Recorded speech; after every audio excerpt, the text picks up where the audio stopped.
Hey YouTube, welcome to the MC's Unscripted, where we talk to artists, entertainers, and the scene's decision makers, who are some of the best at what they do. So today we have a man of many talents. He is a professional musician, music teacher, entrepreneur, and just all-around creative mind.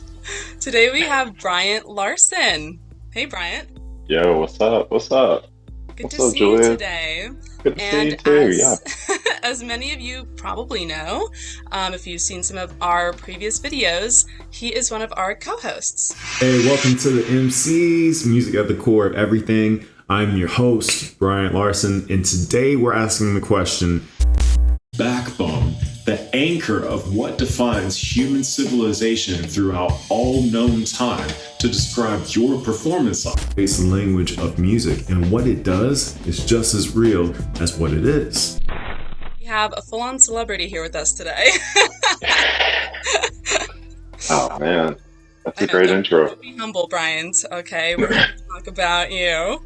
So, I just would like to start off with asking you a bit about your origin story, kind of your musical journey. Can you just tell us a bit about that? Yeah. Ooh, that's a good question. I think that there's a lot I could say, but um, basically, I grew up in a time where you could still do music in school. I think a lot of schools have started to reincorporate music, but I just did band in school and never really thought that I would make a career out of it until my last year in high school. I made all state here in Georgia, and I made it on tenor sax, and that wasn't my main instrument. Um, but I was like just good enough sounding on that instrument, like as a tenor player, to where there was a little less competition.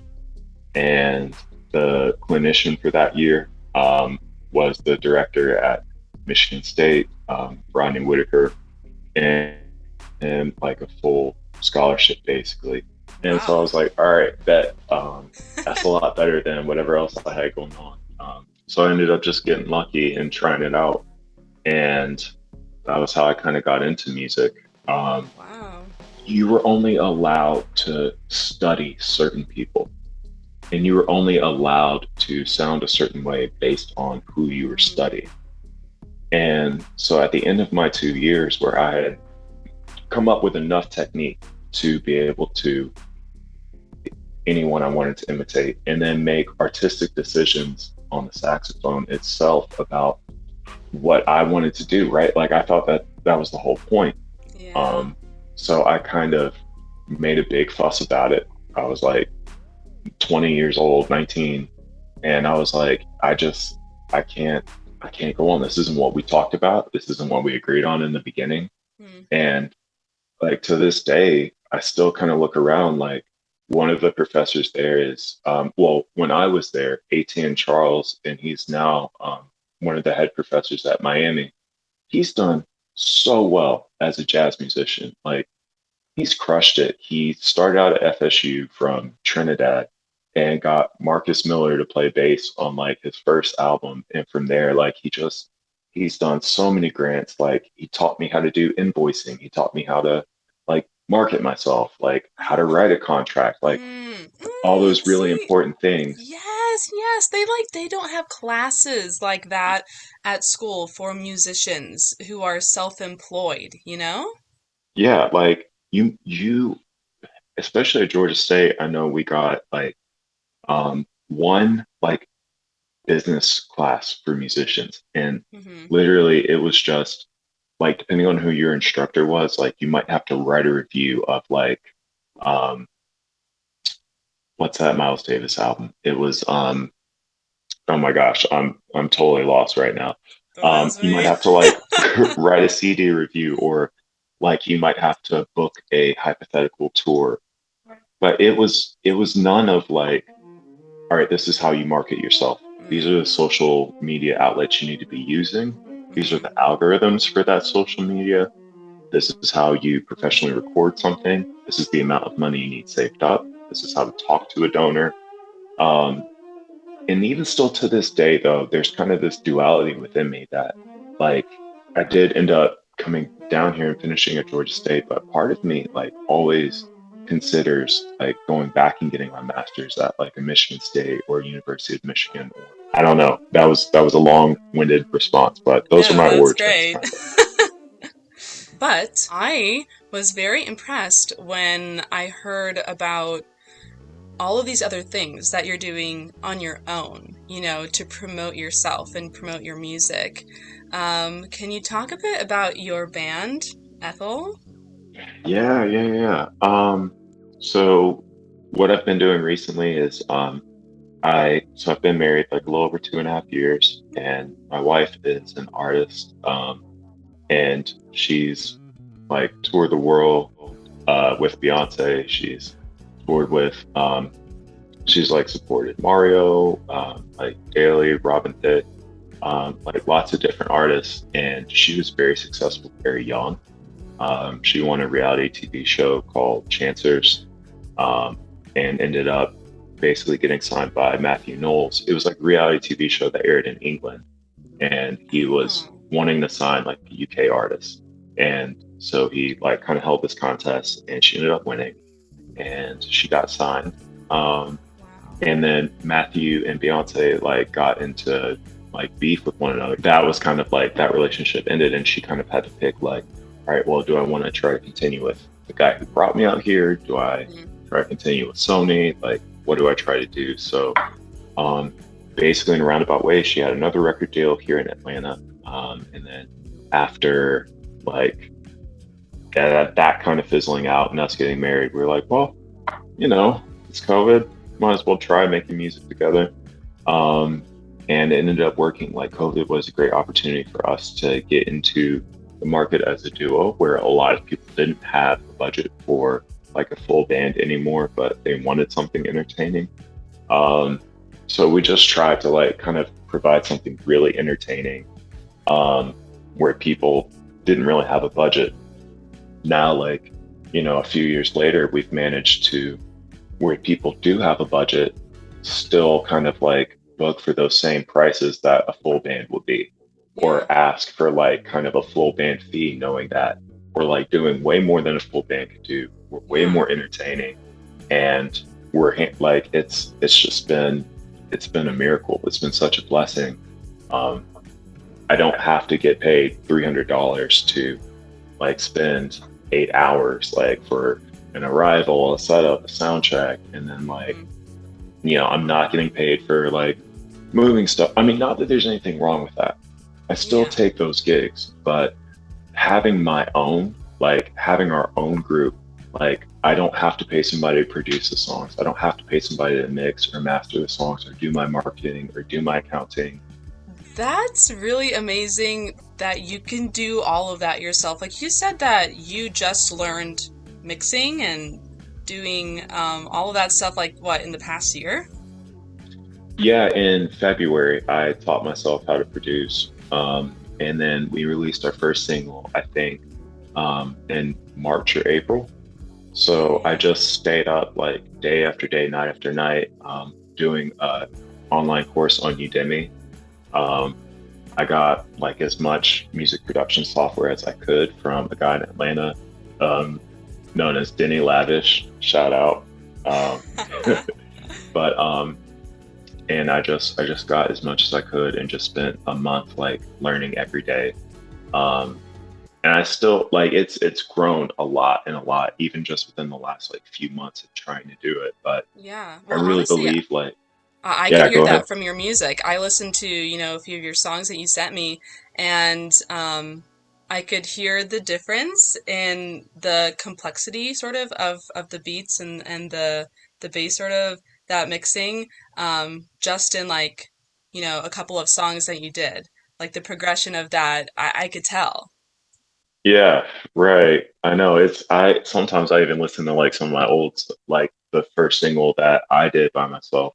I listened to it, and like just the other day I was cringing a little bit because I was like, man, the drums are not that complex, but it's all good. Like I still think it's a great song. I still promote that song. I still like, I'm still so about it. That's awesome. Yeah, that is your latest single that's called Body. It's called Body. Body of government, it ain't your body, don't govern it. This ain't a body of government, it ain't your body, don't govern it. It's about women's reproductive rights. I'm not super political, but it's really important to note that I'm. I don't know if I like. Maybe I should share too much, but if a woman has been a victim under many different circumstances, they are not granted the same rights.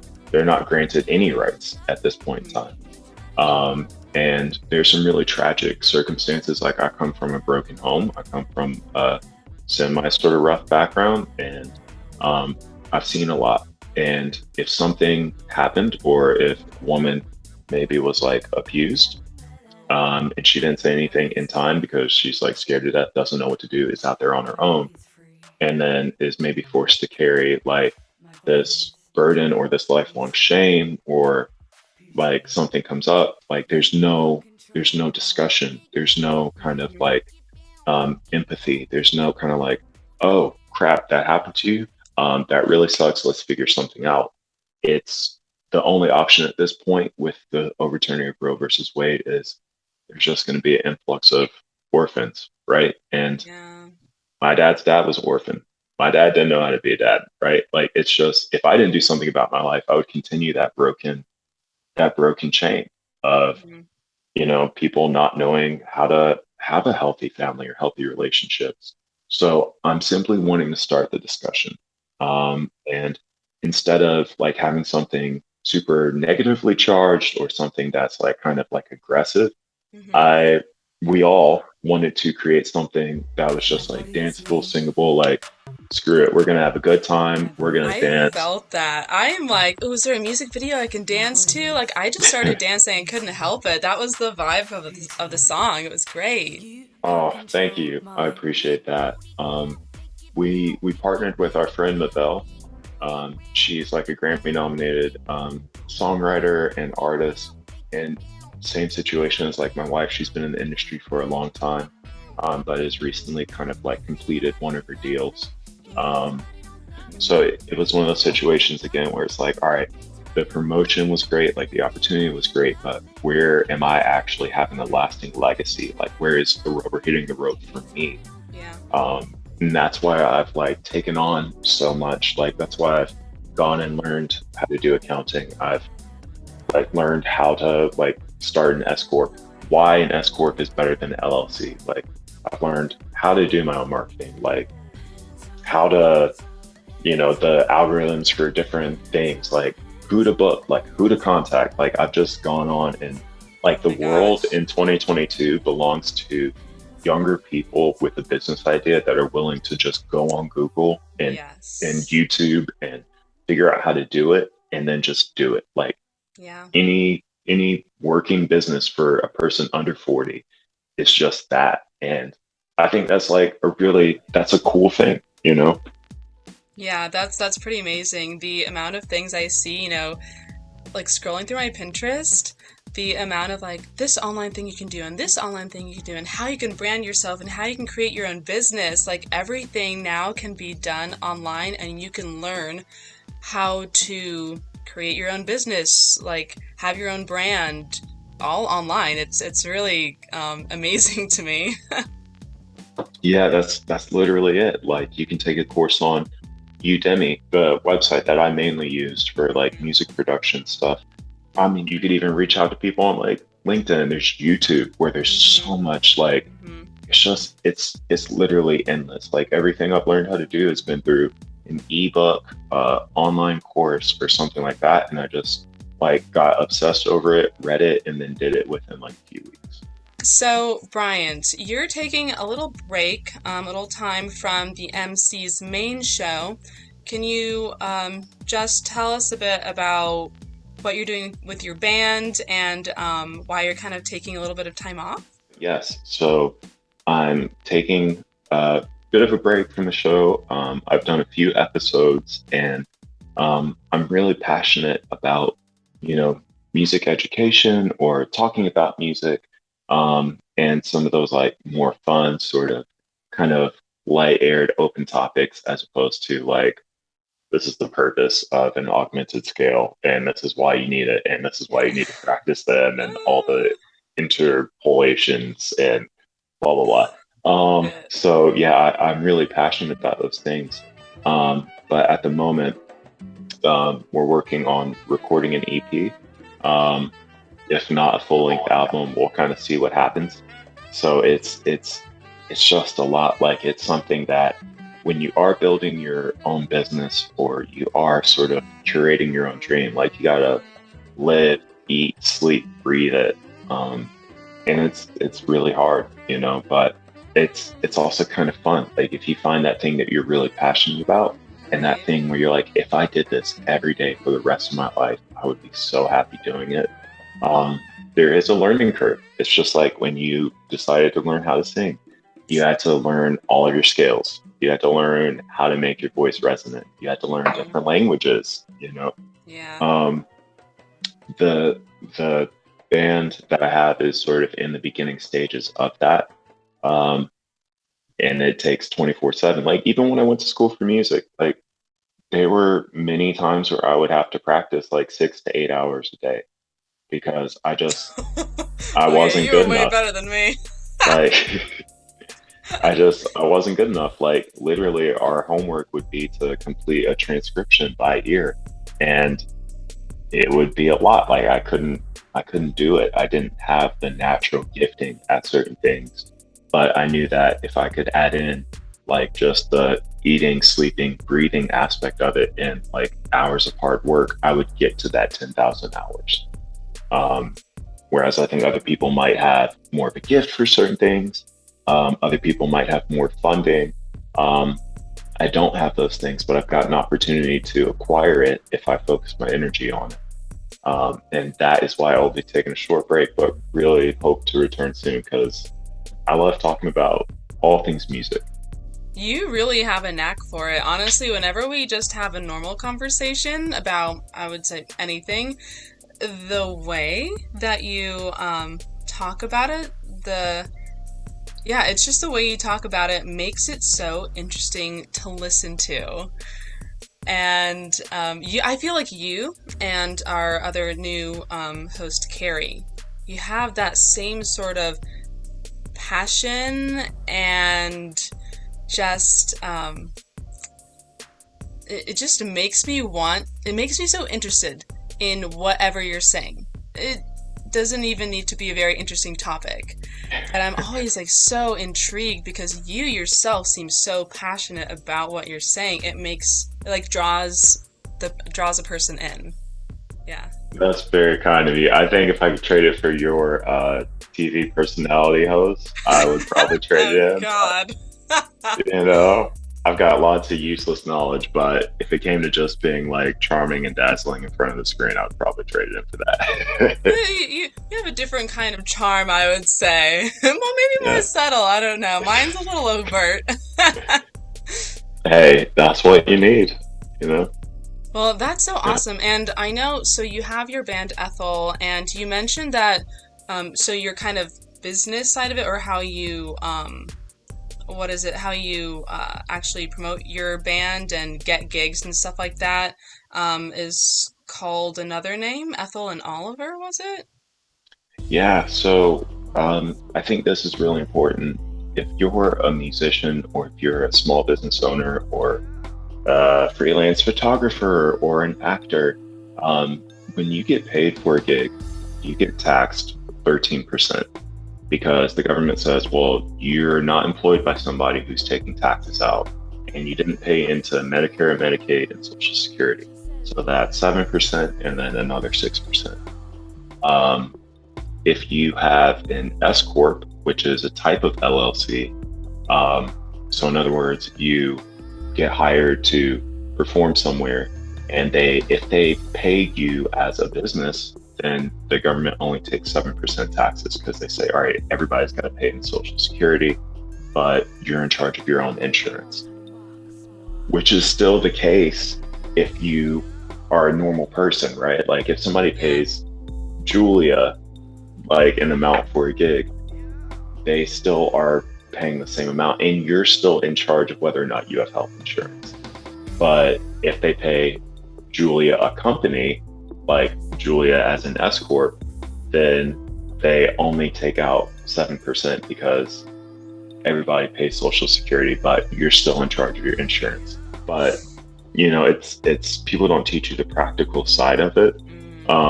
So thankfully, like through doing a few bar gigs, just starting out, we've been able to get lots of private work. We've been able to have certain residencies. We have a residency in Grant Park at Elsewhere Brewing once a month. Oftentimes it'll be a ticketed event. Oftentimes it'll just kind of be like a Friday night or a Saturday night. So we've been able to build a good relationship with them and a great following. We also have a monthly residency in Roswell at a place called Gaslight. And through just showing up and providing the absolute best sax playing, best level of DJing, best level of production, for my wife to provide the best level of singing, piano playing, the most entertaining thing that we can possibly provide. People have just been like, who are you? And I think that that's one thing that Kevin Bales here in Atlanta, when I studied a bit with him, told me was, he's like, the key to succeeding in the music industry is whenever you open your mouth or whenever you play your instrument, somebody needs to be able to turn around and say, who the blank is that? And if he was like, if you do that every single time you play, you're going to be successful. That's amazing. And like you were saying before about, you know, you've learned all of these new things. You've learned how to mix, and you've learned sort of the business side so that you can, you know, it's not just about, so many people think like if you can make it as a musician, like you have to be talented and, you know, that's what's going to get you where you are. But really, it's like you need the skills. You need as many skills as you can acquire to then like market yourself how you're doing, and you don't have to go through middleman like you're saying, and you get what you're worth. That is such a big thing, like for a musician, because I feel like so many times, so many musicians just get underpaid and are not paid, you know, what they're worth and their value. All those, you know, degrees or like all the time and money that you spent into your craft. Like it's amazing that you have the creativeness and the drive and motivation to do this yourself, so that, you know, you're kind of like self-made. Like that's amazing. And when I heard what song was it? Maybe it was Top of the World. And your wife's voice is just, it's like rich, sultry, sexy. I was like, oh my gosh, this is top notch. So you guys really like it's a really well-rounded, well-crafted, professional sound that you have. I'm really excited to see where you guys go. Thank you so much. That means a lot. Thank you so much. And yeah, I mean, like even when I listen to like the horns on that and the sax on that, like the sax on that song is like one of my most proudest. Like I'm still so proud of it. Like, and whatever you're passionate about, just dreaming about it. Like every morning when you wake up, like what makes your heart sing? Like what makes you passionate? Like what would you just give anything to be doing right now for a job? And literally, like I went on my phone when I was like learning how to produce, and I saved screenshots of like JID, like Calvin Harris, Gregory Porter, Sonny Stitt, like any different art, Rick Ross, like all the artists that I look up to.